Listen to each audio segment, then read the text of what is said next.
The GC32 foiling catamaran is suitable for high-octane flight in almost all conditions, and different-sized sails ensure that the teams have the right amount of power to stay airborne in a range of wind strengths.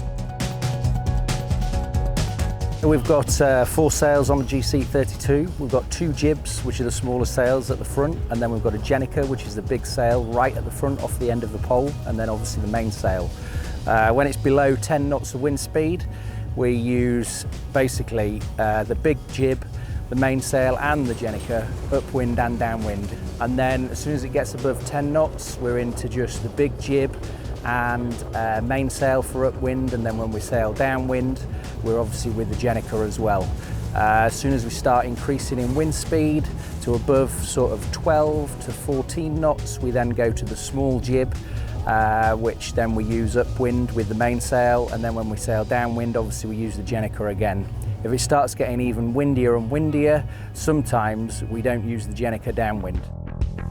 The penultimate day of the GC32 Riva Cup started with 3 early morning races and a strong northerly wind. Oman Air started well, a bullet in second place putting her into the lead before a premature start in race 3 resulted in a 6th place finish. That gave Ernesto Bertorelli's Alinghi the opportunity to regain first place. There were 3 more races in the afternoon. Oman Air did their best to close the gap and they managed to win the final race.